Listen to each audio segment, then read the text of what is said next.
Greetings. My name is Michael Miller. This is a Michael Miller trademark training video out to you because you're watching. Thank you and welcome. It's meant for Michael Miller Pilates licensed affiliates, the Cornu Core, and anyone interested in surviving and thriving as a Pilates instructor or student. I just have three things today, and the first one is, Cecilia, if you're listening, you're my hero. Cecilia Lonenzi Pilates is my hero. Why is that? Well, because she loves Cornu. And I'm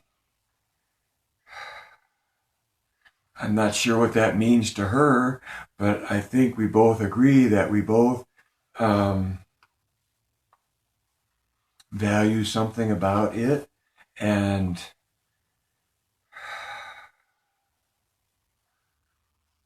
I guess when I consider Cornu, I think of the trademark.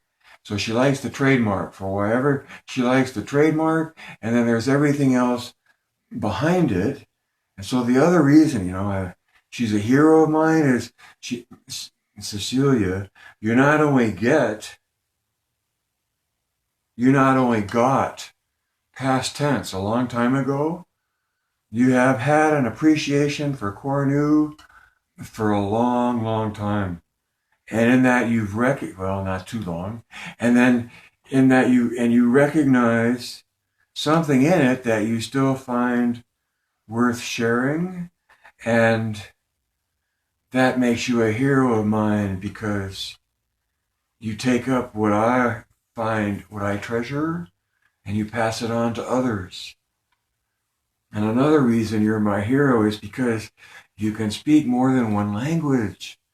And you've taken the time and the effort to translate what I've written in English into a different language.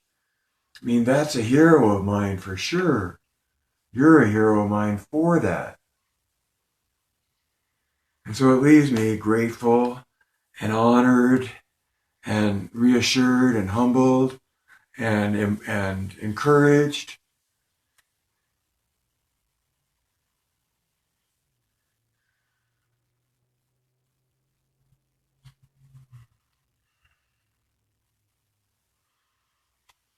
If you're a student of Cecilia's or a fellow teacher or anyone anywhere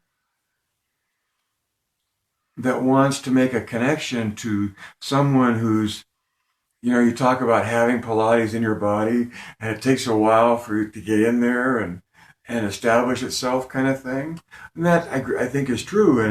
And part of within MMP,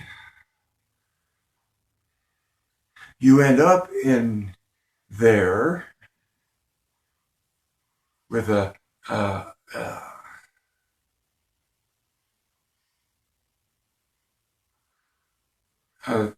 real connection to the way you engage your musculature to make movement in your body. So hang with Cecilia if you get the chance, because she loves Cornu as much as I do, and I think she is well versed in understanding that subject, that word called Pilates, from the MMP point of view. It's like a 1-2 punch, though I hate to be aggressive in it, but it's a two things that you get from me, Michael Miller, is the identification of Cornu tension and one point of view out of thousands and thousands of Pilates that can be described as an ideal view that comes with an explanation and a sensation. Know what you know.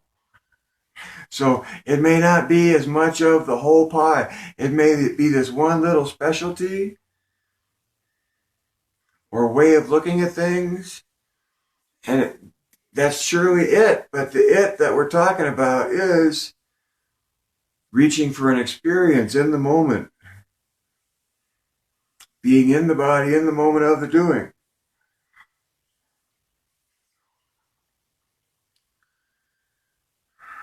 Number two, Joe's barrel top teaser. Joe's barrel top teaser.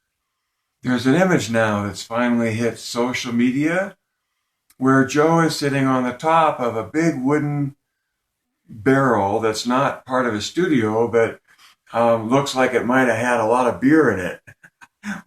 And in any regard, from that pedestal, Joe is shown doing the teaser. Arms and legs parallel. And his feet are engaged at the metatarsals, like a demi-point, or a front snap kick, or a foot pointed, toes pulled back.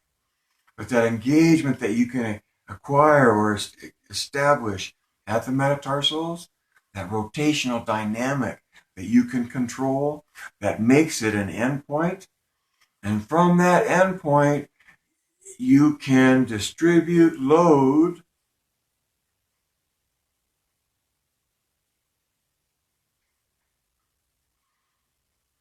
via oppositional rotation between all of the axes in the body, at least the six that MMP points to.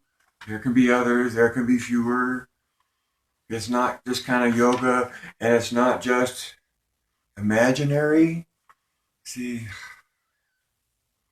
from this point of view, the point of view is that it's real that the human being controls rotation at the hips and does so in a likewise rotational dynamic at the shoulders and the ears and the knees and the ankles and the metatarsals. And that symphony of interaction between those endpoints of tension are the means to uniform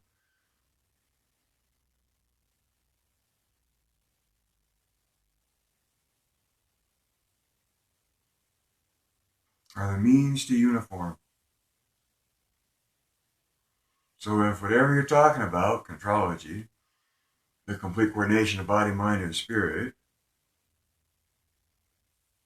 I lost my train of thought.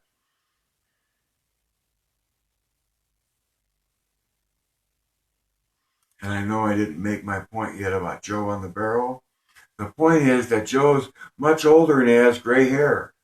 And so his position in the teaser contradicts his instructions in his earlier book, Return to Life Through Contrology.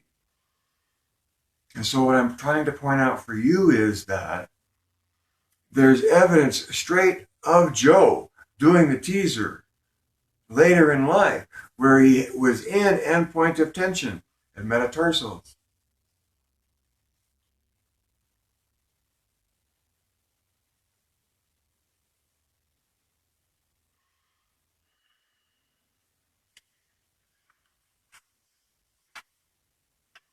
Number three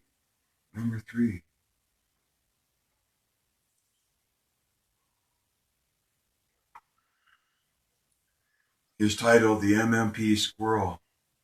And in YouTube, I got into too much articulation about what it is and how it's done, rather than merely wanting you to know that in expressions of that exercise done on the Cadillac, in the MMP expression of that, a human body, the human student, hangs from their ankles, and that's in flexion, and moves from flexion to extension, maintaining symmetry on the midline. So, Claudia, hello, how are you?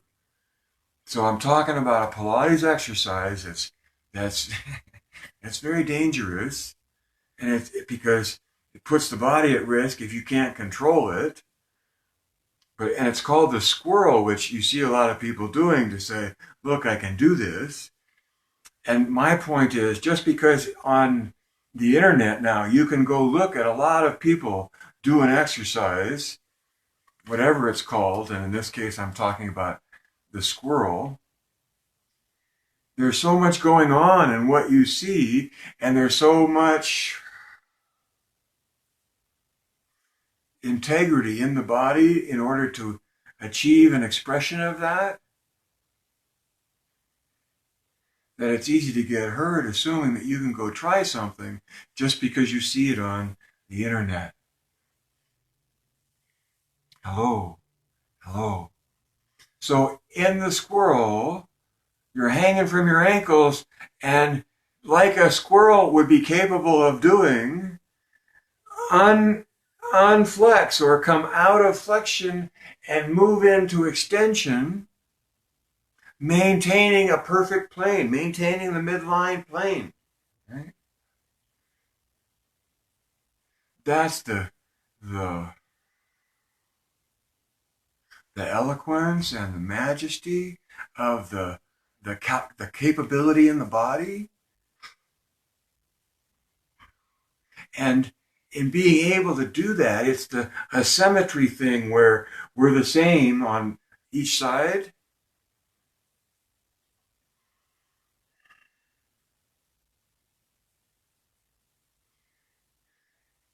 I see it, well, just the apparatus people have and the way they set it up influences what you see as the exercise. And my point would be to point out, when you watch an exercise, recognize where there's a contact point. Now, these are end points, the end of the axis. But a contact point is anything that makes contact with the body. Here the body makes contact, right? Contact. But there's some contact involved. And here's contact between 2 points in the body.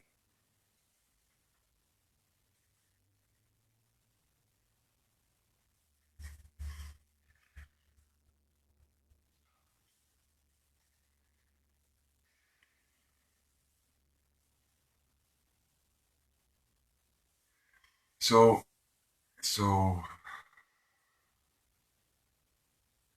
look at where there are contact points and where there are springs, and know that contact points and springs help distribute load and make you lighter in space and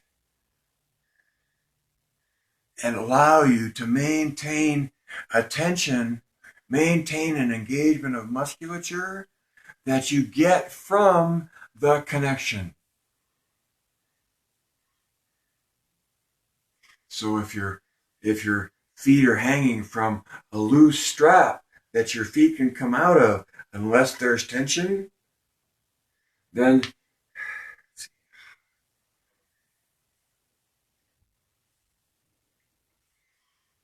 may I switch subjects?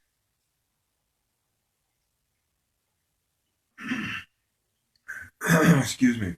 It has to do with being on the reformer and pushing out and coming in and doing arm movements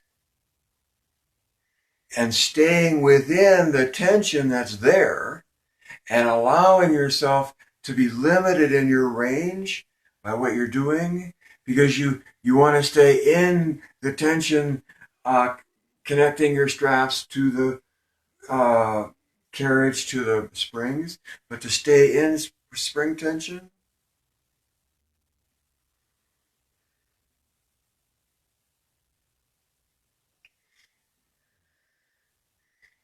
It's an easy way to make an exercise stay connected,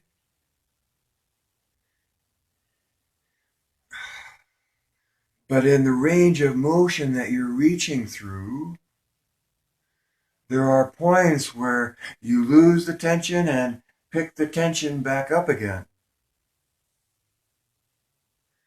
And ideally, in the movement that you're in, it's imperceptible how you're moving in your body without the tension and how you end up moving in the tension.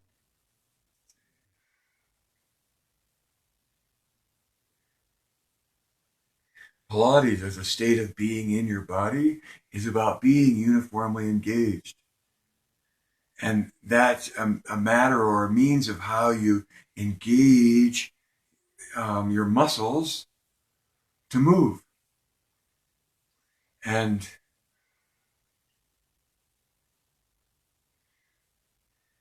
there is what is contemporary and conventional and widespread because it's traditional, right? And it comes from people that knew Joe, and it's all a way of looking at Pilates that's restricted to that type of view. So here you are down in the valley, and you can sell a ticket to ride up the gondola and look around. And then after that, just a person can come back down in the valley and enjoy themselves in the valley.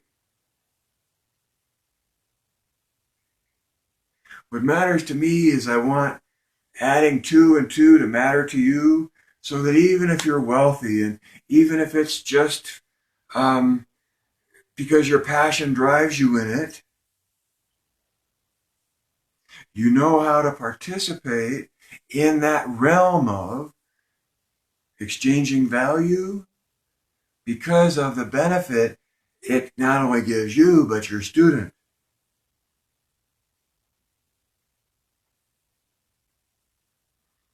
And I was often just saying that it's all about being uniformly engaged in what you do. Now, not all about, because why? What is Pilates? Well, there we go. In one word, Claudia, what is Pilates? Now, somebody is just being polite and they don't really want to know. And the one word answer to give them, I recommend, is that it's exercise. It's like, okay, well, I don't want anything to do with exercise, you know. And you successfully allowed them to show a polite interest without impressing upon them more than they want to know. Now, let's say they want to know more than just that you say Pilates is exercise. And you say a 2-word definition is Pilates is corrective exercise, right? Yeah, you guys, it was funny, huh? Pilates says corrective exercise. No, Pilates is, it's exercise. It's corrective exercise. And that sets up this understanding or comprehension that it's about this feedback loop. It's about it's about being corrective in the effort itself. And the only way you can be corrective, right, is be listening, is be observing. Otherwise, it's because that happens in the moment, and because the corrective loop you're talking about is live. See, that's the thing. When you send a student into the ocean of their concentration,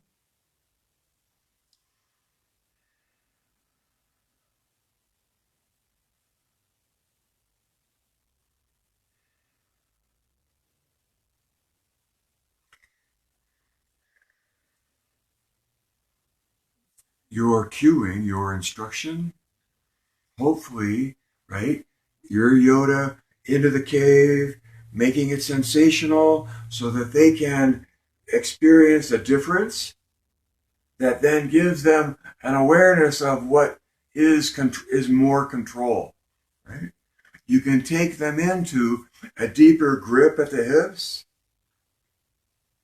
And not just that, but have them discern where they lose control versus where they still have it. So,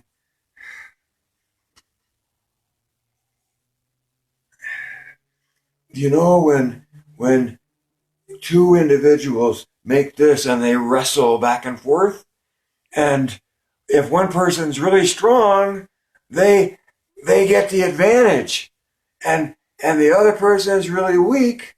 See, so this is really strong, right? And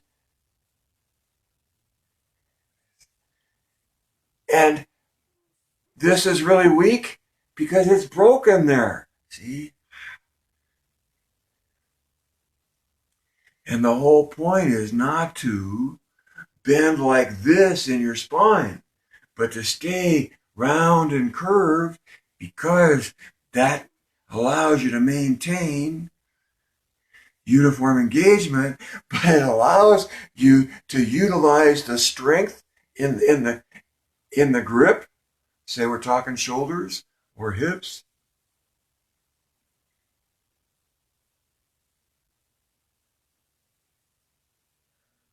Now, what you understand as an instructor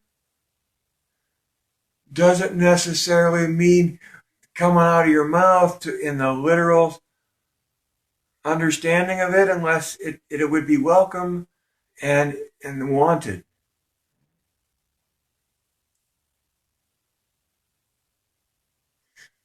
That's why a good Pilates instructor develops eyes that sees through clothing. What is a Pilates? Was it yesterday or the day before? To be a Pilates instructor? Well, you can know all you want and you can be as good as you think you are in what you're doing.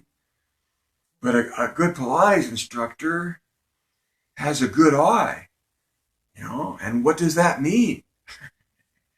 Why do you go to school and get training? To develop an eye, to know what you're looking at and how to evaluate what you're seeing. And especially from what you're not seeing, because different students are comfortable in different layers and levels of clothing.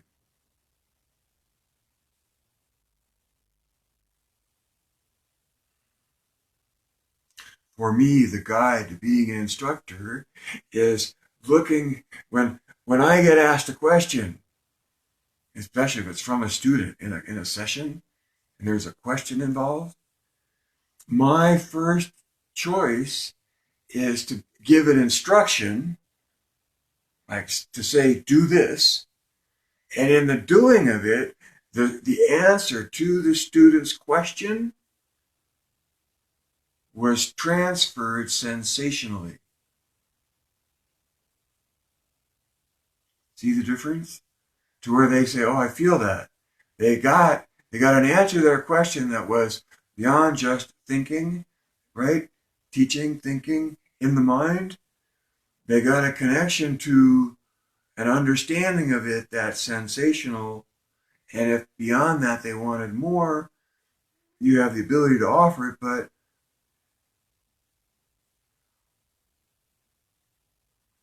I had the loveliest little old lady on a private, and she said, in quite a sense of vexation and defensiveness, she said, now, don't try to get me to do a roll up. I can't do a roll up, so don't expect it. I says, okay, right? And I just went through the exploration of what she could do and see the cueing. See, I lose track of how big the deal is, of how big a deal it is that I'm talking about, to me at least, in my point of view, because from here, just to make the first step up here, requires an acknowledgement that the core is literally a grip at the hips. That muscularly, skeletally, the body has rotational dynamic at the hips. And that as soon as you, and see, oh man, as soon as you know that, and you got a little old lady on the Cadillac sitting in, in this cradle of effort, but you make the timing of when you breathe and when you squeeze your inner thighs together so that there's strength in the grip. All I did was like say, all right, now the mouth was open and the airway was clear and the manipulation of the exhale, the inner thighs to the exhale was already built up. All I did was say, now, as you squeeze your inner thighs together to cause your exhale, roll up as far as you can. And she rolled up all the way to sitting up, which obviously contradicted what she had just told me she could not do. And instead of gloating or breaking down into thinking, the job of the Pilates instructor is to jam-pack as much time as you got with your client, with as much fun as you possibly can. Yeah, I know that's a silly and an immature way to look at things. But in as relaxy, the better the instructor you are, the calmer you are, because you know you can only go so far so fast. And that there's no problem for you going faster, teaching more, being more challenging, or showing more exercises, or talking more and teaching more about what the subject's about. But there's only so much you can do in an hour.